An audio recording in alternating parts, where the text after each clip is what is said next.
গুরুত্বপূর্ণ একটি বিষয়। আমরা ছেলেদের নামের শুরুতে মোহাম্মদ লিখি এবং মেয়েদের নামের শুরুতে মুসাম্মাত লিখি।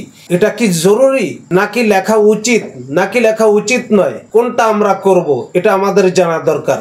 আমরা লক্ষ্য করলে দেখতে পাই সাহাবা ইকরামের নামের শুরুতে কোনো মুহাম্মদ নেই, মহিলা সাহাবিয়াদের নামের শুরুতে কোনো মুসাম্মাত নেই। আরবে এখনো কোনো পুরুষের নামের শুরুতে মুহাম্মদ লেখে না, কোনো মহিলাদের নামের শুরুতেও মুসাম্মাত লেখে না। তাহলে আমরা কেন লিখি, এটা আমাদের জানা খুবই জরুরি।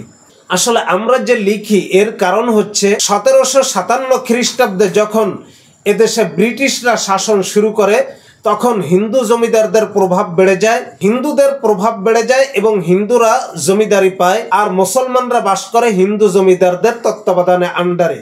তখন হিন্দুরা লিখত শ্রী শ্রী গোপাল, শ্রী শ্রী গণেশ, শ্রী শ্রী বিধান রায়, শ্রী শ্রী সুধাংশু। মুসলমানরাও হিন্দুদের দেখা দেখি মনে করত যে আসলে নামের শুরুতে শ্রী শ্রী লেখা উচিত। এজন্য মুসলমানরাও লেখা শুরু করে শ্রী শ্রী আব্দুল খালেক, শ্রী শ্রী মুহাম্মদ, শ্রী শ্রী আব্দুল্লাহ, শ্রী শ্রী আব্দুস সমাদ, এভাবে লেখা শুরু করে। আবার হিন্দু মহিলাদের দেখা যায় তারা লেখে শ্রীমতী মমতা, শ্রীমতী সুমনা, শ্রীমতী তৃষ্ণা, এভাবে মহিলাদের নামের শুরুতে তারা শ্রীমতী লিখত। মুসলমানরা তখন মনে করে এটা মনে হয় সম্মানজনক, এই জন্য মুসলমান মহিলারাও শ্রীমতী লেখা শুরু করে।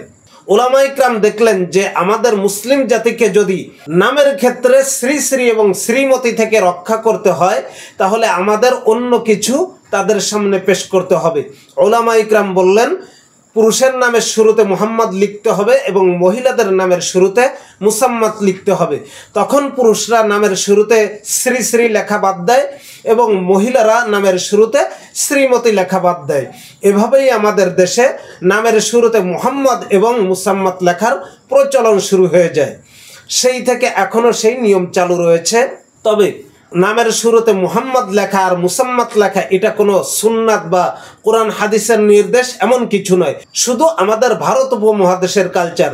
সুতরাং আমাদের মনে রাখতে হবে এটা কোনো জরুরি কিছুও নয়, এটা ইসলামেরও কোনো কালচার নয়, শরীয়তেরও কোনো কালচার নয়, কোনো বিধান নয়, কোনো নিয়ম নয়। সুতরাং আমাদের এটা লেখা জরুরি নয়। হ্যাঁ, তখন জরুরি ছিল ব্রিটিশ আমলে, তখন একটা কারণবশত প্রয়োজন ছিল, এখন আর এই প্রয়োজনটা নেই। এই জন্য এখন নামের শুরুতে কেউ যদি মুহাম্মদ না লেখে, কেউ যদি মুসাম্মাত না লেখে বা না বলে, কোনো সমস্যা নেই। ধন্যবাদ সবাইকে। আসসালামু আলাইকুম ওয়া রাহমাতুল্লাহি ওয়া বারাকাতুহু।